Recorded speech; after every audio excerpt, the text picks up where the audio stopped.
প্রিয় শিক্ষার্থী ভাই বোনেরা, নমস্কার, আদাব। আশা করি ভালো আছেন, সবাই ভালো আছেন, সুস্থ আছেন। আইসিটি নিগমের সূচনার পক্ষ থেকে আমি স্বপন ভাই আপনাদের সাথে। তো আজকে একটা নতুন টপিক। গত ক্লাসে আমরা পড়েছিলাম কি লজিক্যাল সরলীকরণ থেকে লজিক্যাল সার্কিটের রূপান্তর। তো আজকে দেখেন, আজকে একটা সমাধান আছে, সেটা হচ্ছে যে এখানে বলছে কি ওয়াই এর মান নির্ণয় করে সরল এবং সরলকৃত সমীকরণের লজিক চিত্র অঙ্কন করো। এখানে আমাদের ওয়াই এর মান দেওয়া আছে। দেখেন এখানে যে সার্কিটটা আছে, অলরেডি আমাদের এখানে ওয়াই এর মান দেওয়া আছে, সার্কিটে ওয়াই এর মান দেওয়া আছে। জাস্ট আমরা করব কি লজিক লজিক একটা সরলীকরণ সমীকরণ তৈরি করব একটা, তারপর কি লজিক বর্তনী দিয়ে চিত্রটা কমপ্লিট করব, মানে সমস্যাটা সমাধান করব। প্রিয় শিক্ষার্থী ভাই বোনেরা, যারা আমাদের এই পেজে নতুন তারা অবশ্যই পেজটি ফলো করে দেবেন, একটা লাইক কমেন্ট শেয়ার করে দেবেন। এবং যারা আমাদের 20 জুন থেকে আমাদের একটা নতুন অনলাইন পেড ব্যাচ চালু হয়েছে, তো সেখানে মেবি 2-3টা ক্লাস হয়েছে। তো আপনারা যারা এখনো আমাদের অনলাইন পেড ব্যাচে ভর্তি হতে চান, দ্রুত আমাদের হোয়াটসঅ্যাপ নাম্বার, স্ক্রিনে যে হোয়াটসঅ্যাপ নাম্বার আছে, হোয়াটসঅ্যাপ নাম্বারে যোগাযোগ করুন। সেখানে আপনি অনলাইন পেড ব্যাচে যেগুলো থাকতেছে, আপনার হচ্ছে যে লাইভ ক্লাস করার সুযোগ, পাশাপাশি বেসিক থেকে অ্যাডভান্স লেভেলে সব কিছু আপনাকে শেখানো হবে। এবং আপনি একবার ভর্তি হলেই, আপনি যদি একাদশ শ্রেণীর হয়ে থাকেন, একবার ভর্তি হলে আপনার যে পরীক্ষা, আপনার ফাইনাল পরীক্ষা পর্যন্ত আপনি একবার ভর্তিকৃত যে পেমেন্ট করবেন ওইটা দিয়েই আপনি 1-1.5 বছর 2 বছর যা আছে ফ্রি ক্লাসগুলো, মানে আপনি ক্লাসগুলো করতে পারবেন। নতুন ব্যাচ যদি শুরু হয় তাদের সাথেও আপনার অ্যাসেস দেওয়া হবে। আর যারা আমাদের ফ্রি ক্লাসগুলো রেগুলার করতেছে তাদেরকে বলো অবশ্যই আমাদের ফ্রি ক্লাসগুলো মিস করবেন না। ফ্রি ক্লাসগুলোতে আপনাকে যে বেসিকটা বুঝেন এবং টপিকটা দেওয়া হয়, এই বেসিকটা যদি বুঝতে পারেন তাহলে আপনি 60-70% প্রশ্নের উত্তর দিতে পারবেন। আর যারা 100-100 চাচ্ছেন অর্থনীতি এবং আইসিটিতে ভালো একটা কিছু করার জন্য, তারা অবশ্যই আমাদের অনলাইন পেড ব্যাচে দ্রুত ভর্তি হয়ে যান।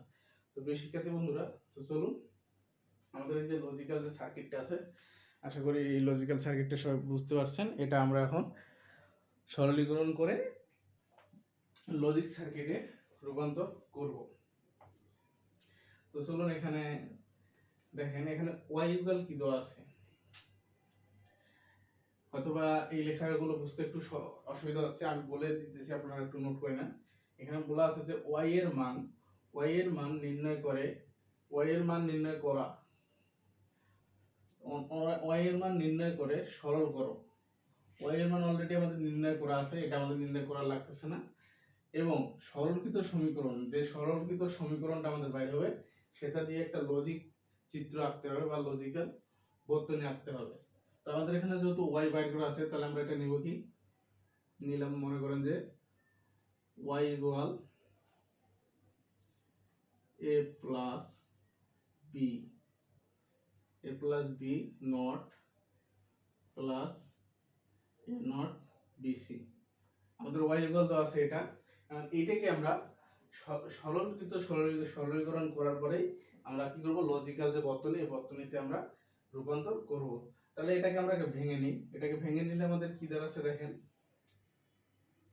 এ not into B not plus A not BC.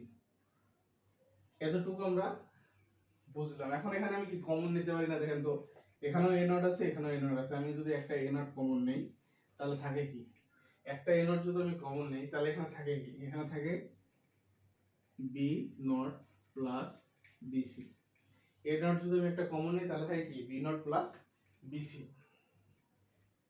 এখন দেখেন এটাকে আমি আবার এভাবে লিখতে পারি না, A not into B not plus B not plus C.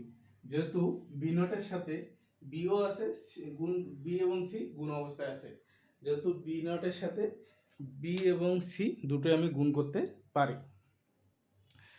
তাহলে দেখেন এখানে আরেকটা জিনিস আছে, লক্ষ্য করেন, সেটা হচ্ছে কি, এখন আমাদের একটা সূত্র আছে, আপনি মনে রাখবেন, এ নট প্লাস এ ইকুয়াল হচ্ছে কি, আমরা লিখতে পারি 1। তাহলে আমরা লিখতে পারি কি, এ নট ইন্টু 1, আর এখানে রাখলাম বি নট সি। তাহলে আমাদের পুরো সমীকরণটা দাঁড়াচ্ছে A not B not plus C. আমাদের পুরো সমীকরণটা দিচ্ছে এটা। তো এই যে আমাদের সমীকরণটা এখন বাইরে হয়েছে, এটা দিয়ে আমরা কি করব, লজিক ফাংশন যে সরলীকরণ বা লজিক যে বর্তনীটা, আমরা এখন এখানে একটা লজিক লজিক বর্তনী আঁকবো। লজিক বর্তনী কি দেখেন, এখানে এখন আমরা এগুলো নিব। কি আছে, এ আছে, এ নিলাম, বি নিলাম, সি নিলাম। এটা আছে এ, বি, সি। এ নট আছে, বি নট আছে, তাহলে আমরা কি নিব, এ নট নিলাম একটা, এ নট, সেম প্রসেসে আবার নিলাম কি বি নট। যেহেতু আমাদের সি নট নাই, তাহলে সি নট আমাদের নেওয়া লাগতেছে না। এখন দেখেন এখানে আছে কি B not, B not C. আমি বি নট সিটা আগে নিলাম, বি নট নিলাম, সি নিলাম, বি নট সি আমি এটা নিলাম। যেহেতু এটা প্লাস আকারে আছে, তাহলে আছে কি অর গেট হবে। তাহলে আমি এটা কি পেলাম, B not plus C. B not plus C আমি পেয়েছি। এখন আছে আমার কি, এখন আমার আছে কি এ নট, বি নট সি আমি পেয়েছি। এখন আছে কি এ নট। এই যে নটটা আমি নিলাম। এখন দেখেন এই যে এ নট আর বি প্লাস সি নট, এটা গুণ আকারে আছে না, তাহলে আমি এটা গুণ করে দিই। গুণ করে দিলে কি এন গেট। তাহলে এন গেট যদি আমি দেই, তাহলে আমি পুরো সমীকরণটা কি পেতেছি, এটাকে যদি আমি এ নট ধরি, এ নট, তাহলে আমার পুরো সমীকরণটা দাঁড়াতেছে কি এইটা, A not plus, sorry A not plus তো না, A not plus B not C, A into B not plus C equal F. এটাই আনসার। প্রিয় শিক্ষার্থী ভাই বোনেরা, আমি আবার বিষয়টা বুঝিয়ে দিতেছি, যদি কোনো সমস্যা থাকে সেটা আমি আপনাদের ক্লিয়ার করতেছি। আমাদের প্রশ্নে দেওয়া আছে y এর মান নির্ণয় করা আছে, মানে y এর মানটা সরল করা আছে, এই যে y এর মান সরল করে রাখা আছে।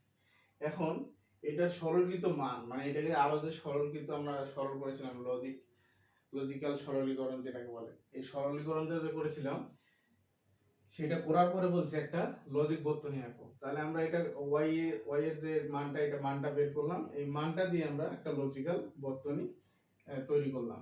খুবই ইজি একটা টপিক, জাস্ট একটু ধৈর্য সহকারে যদি আপনি বুঝেন বিষয়টা, একবার বুঝলেই দ্বিতীয়বার বুঝতে অসুবিধা হবে না।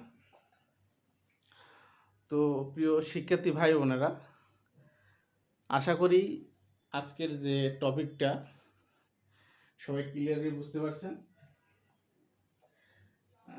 খুবই একটা ইজি টপিক। এটা যদি আপনি বাসায় 2-1 বার প্র্যাকটিস করেন তাহলে আরো সহজ হয়ে যাবে। এবং যদি প্র্যাকটিস সময়কারে আপনার সমস্যা হয়, আবার ক্লাসের রেকর্ডটা দেখে নেবেন, যে রেকর্ডটা একটু টেনে দেখবেন বা 2 স্পিডে দেখলেই বুঝতে পারবেন যে কিভাবে এটা, কোথাও সমস্যা থাকলে সমস্যাটা সলভ হয়ে যাবে। তো প্রিয় শিক্ষার্থী ভাই বোনেরা, আজকে পর্যন্ত। সবাই ভালো থাকবেন, সুস্থ থাকবেন। ধন্যবাদ।